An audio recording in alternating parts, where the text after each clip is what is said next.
In this video, we're going to get into the damage that poor sleep habits can cause to your mental health.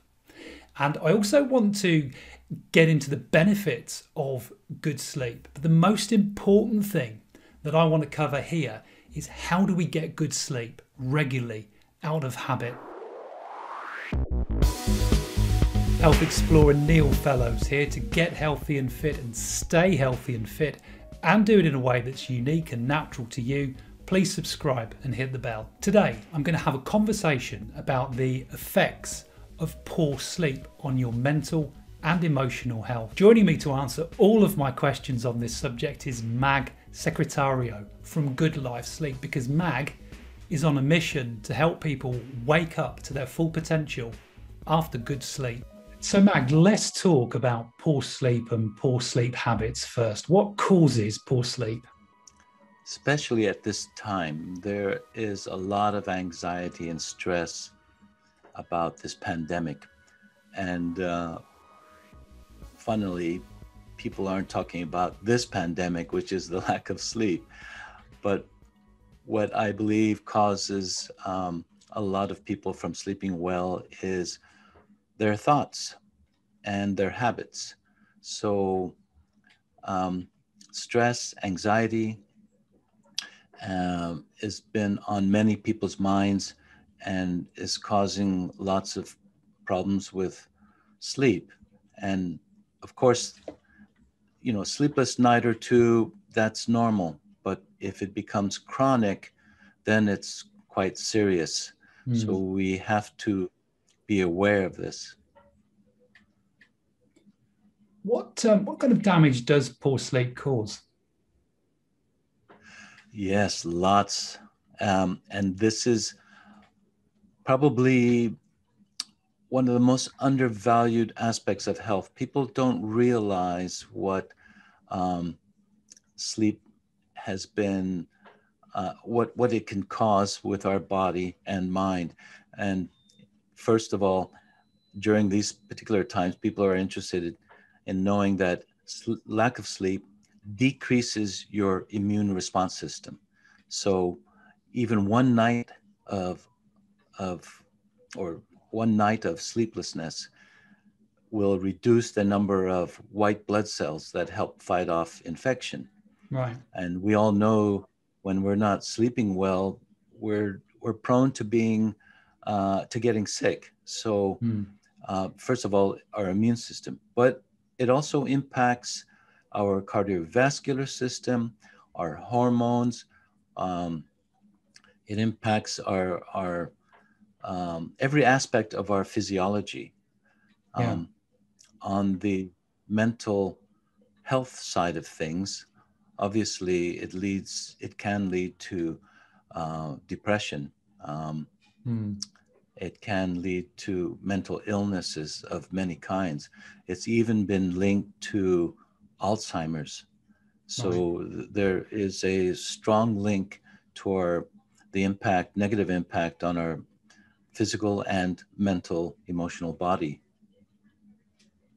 Yeah, well, there's a lot of impacts, isn't there? I mean, I definitely know from experience, having lost sleep myself personally for a number of years, when you wake up the next morning, if you haven't had a full night's sleep, how that can affect certainly your mental ability during that day.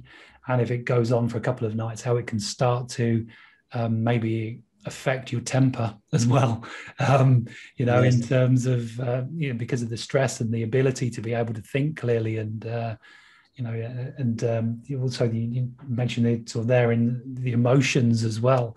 As well as depression, I think there's also frustration can build up and anxiety can build up as well, because clearly we're not at our best. So we've talked about some of the negatives here, and I know that sometimes people listening, they might hear those things and they maybe become a little anxious about what they're hearing. So I want to flip this round. What are the good things when we get good sleep? What happens? What does this do for us? Yes, well, this is great approach to sleep, I believe, because there is a lot of negative press on on the lack of sleep. But on the plus side, sleep can improve, again, every level of your physiology. Mm. It will also increase your mental functions, your cognitive functions. It will increase your ability to reason and to think more clearly. Obviously, when we're lacking sleep, the first thing that we feel is kind of a brain fog. So Mm. sleep can help clear our minds, but can also soothe our emotions, because Mm. there is new science that is uncovering something that maybe even Shakespeare knew in his time, that a good night's sleep would calm the soul.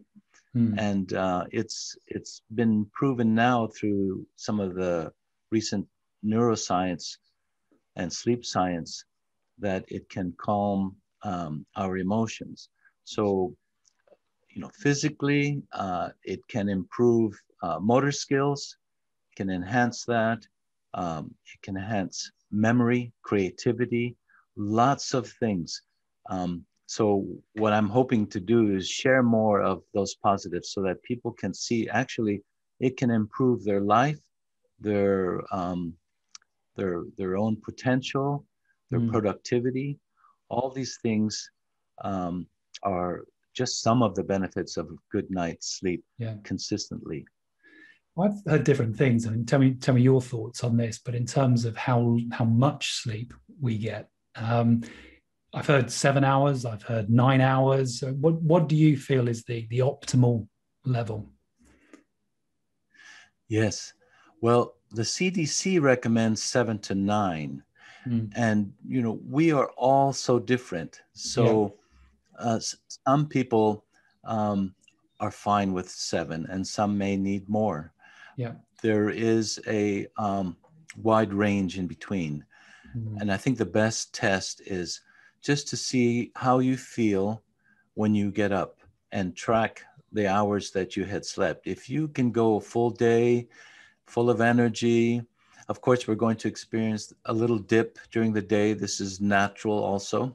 Mm. Um, but if you can go a full day with energy and feel good, then you had just enough sleep for you. And for those who are not feeling that, sometimes a nap might be appropriate.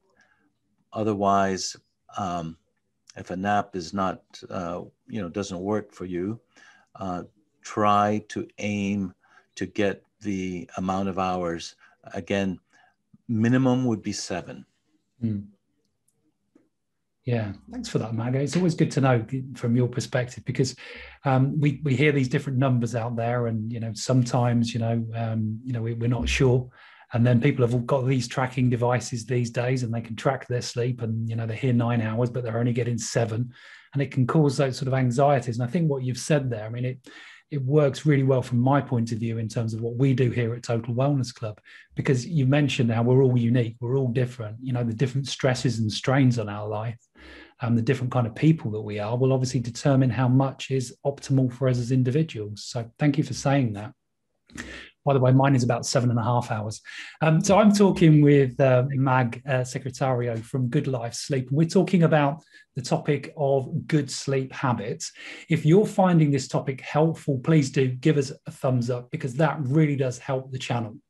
Mag, let's talk about the juicy stuff now. Let's get into what are some really good sleep habits that people should get into? Yes. Well, there are a number of habits, and we can tailor them all individually. But the most important thing, I believe, is consistency.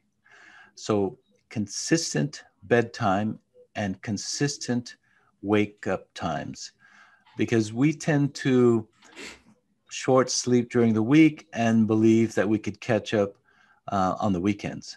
Yeah. But sleep is not like the bank. So you cannot catch up on it, which is, it's a misconception. But our body wants consistency, and our mind is free to be creative, but our body needs this. So work out what's best for you, and aim for that, those bedtimes. I always suggest setting a reminder for bedtime, and give yourself and create yourself a ritual or routine.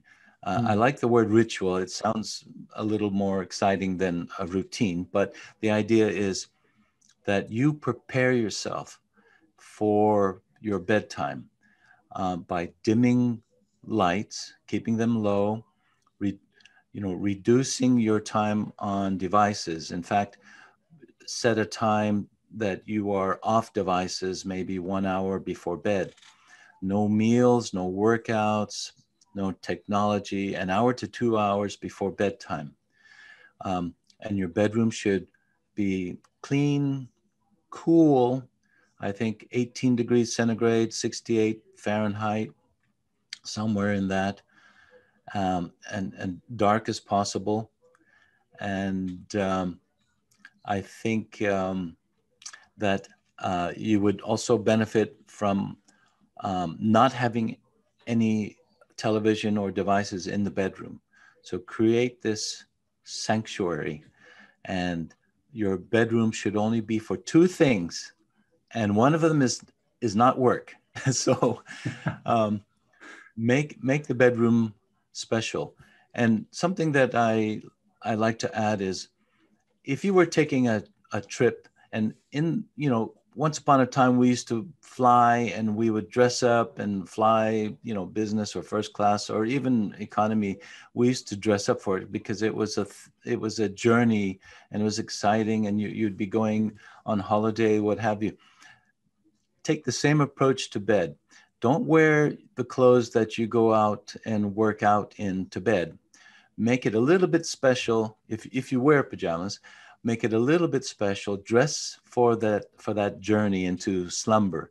Yeah. So and people have lots of different rituals, and it could be drinking tea, warm tea or chamomile tea, anything that will set you in the mood for a good night's rest, and do it with intention. I think that's Yeah. important too, to go to bed with intention, and also wake up with intention, Yeah.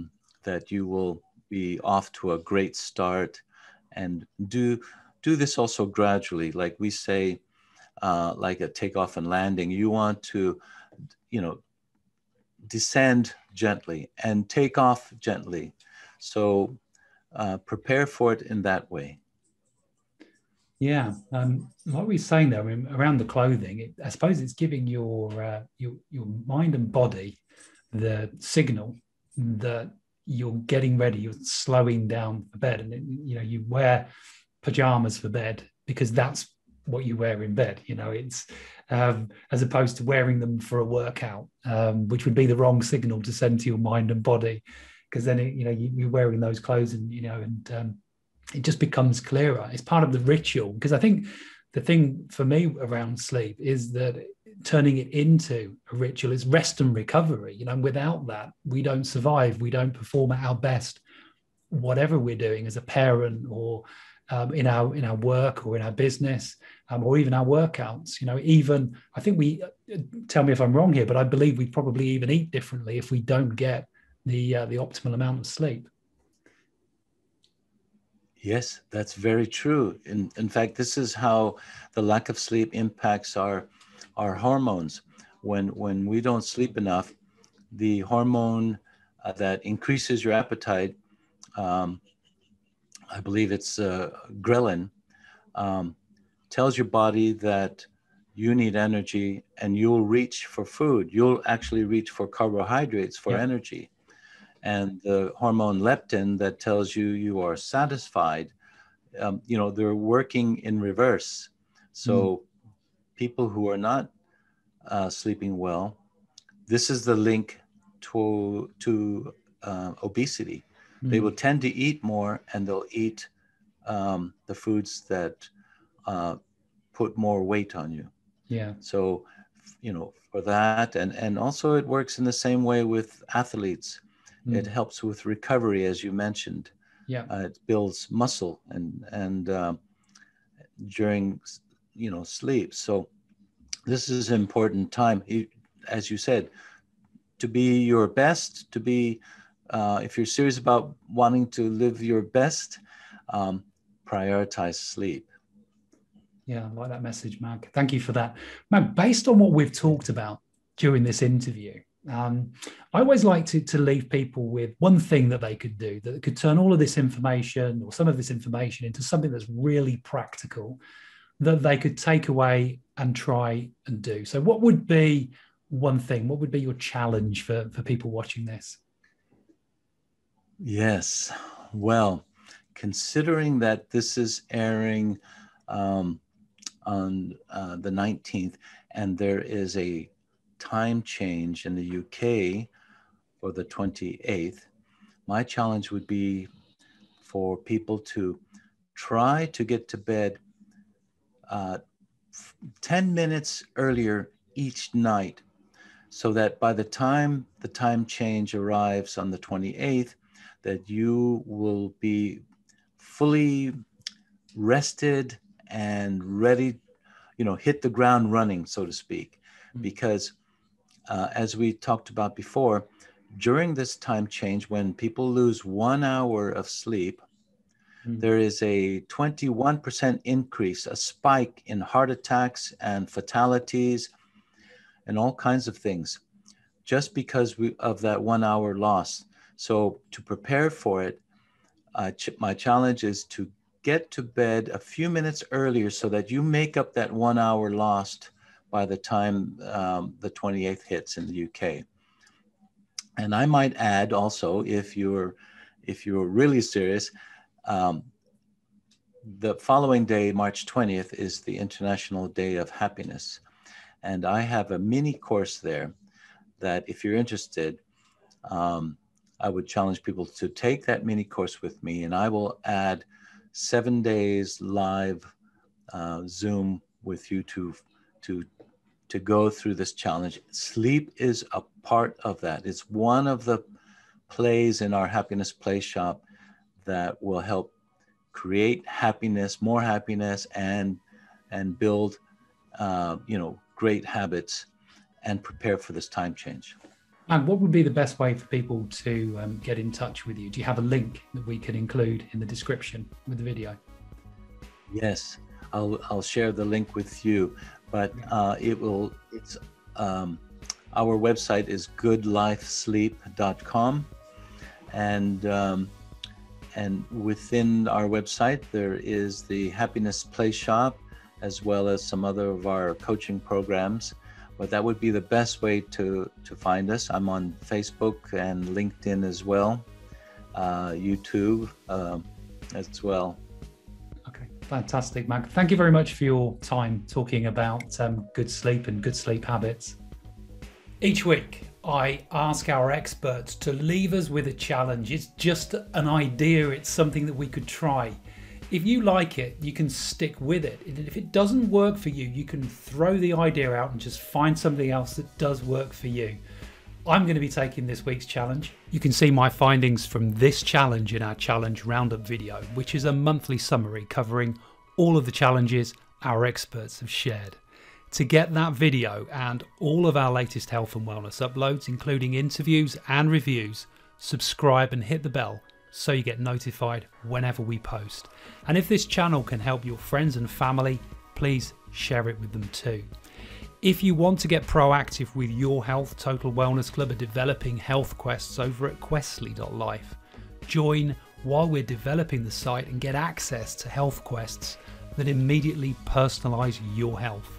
You'll get to identify which of 10 critical health categories need your attention. You'll be able to track your progress, and you'll be able to help us develop the platform too. I'll put a link in the description, and I'll see you in the next video.